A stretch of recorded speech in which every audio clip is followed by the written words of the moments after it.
This broadcast seeks to document to you the We Fabricate workshops that have been running at Homeless Hostel Project Malachi, in collaboration with Jeevan Chahal and UBuild.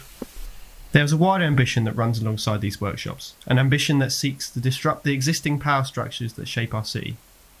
To help you understand the wider intention of these We Fabricate workshops, I will first take you into my future vision. It's year 2023, and the global COVID pandemic has finally come to an end. In its wake, a generation changed forever.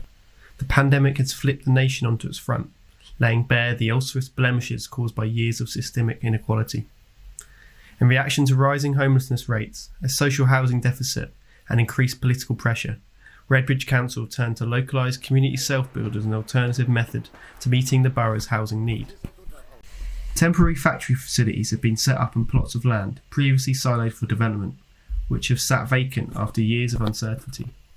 The factories house CNC routers that are currently manufacturing components to build homes across a number of specially selected self-build sites. The factories are manned by individuals employed as part of the We Fabricate initiative, a process I set up during my masters to employ and train the locally homeless and unemployed in modern methods of manufacturing to develop homes for the community. Nearby, a number of We Fabricate employees are busy assembling homes using the components manufactured in this flying factory. We Fabricate is taking development away from the big house builders and putting it in the hands of the community. It is doing this by making use of emerging building technologies that are easy to learn and are beginning to democratise housing development. Through We Fabricate's building process, the local community are empowered, jobs are created, and importantly, genuinely affordable homes are being built. Now let's go back to where this all began, the present moment, with We Fabricate's first set of workshops. When I proposed a collaboration with UBuild, Nick got back to me and invited me for an afternoon of building in Haringey. Here we are building a DJ booth. Every Thursday, Nick and Benja build a different booth for the Black Lives Matter street party they host on their road in Haringey. The boxes are assembled in a parking space on the road with just a rubber mallet, screws and hand fastening wind nuts. As we continue to build informally, we discuss my project, which seeks to co-design a communal area in a homeless hostel using the UBuild method. I think that's enough. Oh, then 8. We could even just do that. Yeah. A few bolts in here. Yeah. It was a brilliant evening, full of good chat, sweat and beer. Throughout the build, we had many informal conversations, talking about my project, but also life more generally. By the time we had finished, I felt like I'd really got the chance to know Nick and Benja. In the context of COVID, after a long period of social deprivation and isolation, it turned out this build was a form of therapy for me. I left the evening of high spirits and a sense of optimism for this project. When I'd visited the homeless hostel, Project Malachi, where I was planning on running the We Fabricate workshops, it was clear that the effects of COVID were beginning to take its toll on the homeless residents. This project is an attempt to mitigate these negative effects and create stronger social ties between residents. If only all collaborations could start like this. There's no real reason to show this extended dance clip, other than the fact it's a rare scene these days, so I'll let you soak in the atmosphere just for a couple of moments. Thankfully, Benja and Nick could see past my awkward dance skills, and 2 weeks later, we met at Project Malachi. Behind me is Malachi Place, which is named after Malachi, who gave the first £5 towards the project. We have 42 units of accommodation here, and of those 42 units, 15 of those are for people with no recourse to public funds. So it's the first of its type in the country.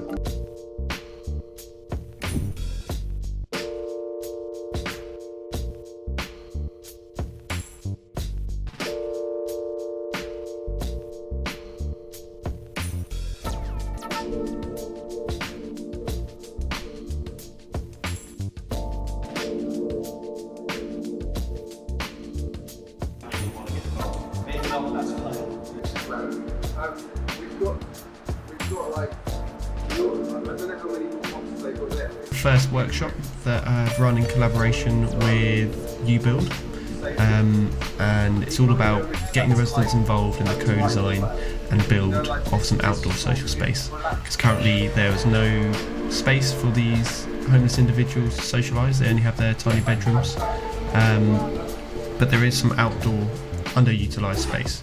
So our first workshop was essentially going outside and beginning to build using Studio Bark's U-Build method. Using the conversations from the day, I then began to draw up a brief. At first, participant numbers were low, but as residents started snooping to see what we were up to, more got involved. So where would we go?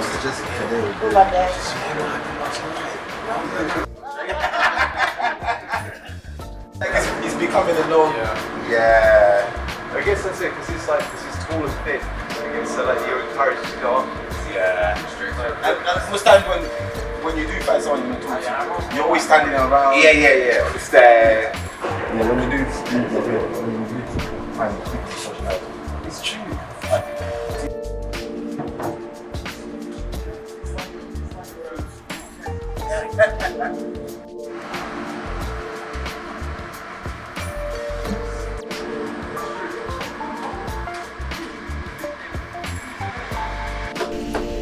We ended the first workshop with a great little drum solo from Benjo, followed by homeless resident Joseph getting involved in the drum.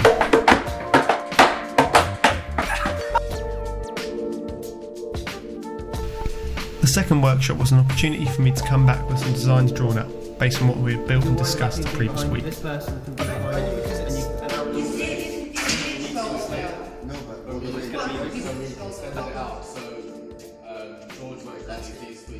Here you can see me chatting with Danute, who has endless energy and no filter when it comes to letting us know her views. She had some really great insights, which resulted in moving the location of one of the outdoor seating areas we designed. As long as it's here, you think it'll be okay? Or this person can sit in this side. So they Japan. So I have now translated the outcomes of these workshops into 3 outdoor interventions: in the round, cube, the nook. A special thank you to Benjo and Nick from U-Build, who have generously committed their time and expertise to this project, and for letting us use their innovative U-Build method.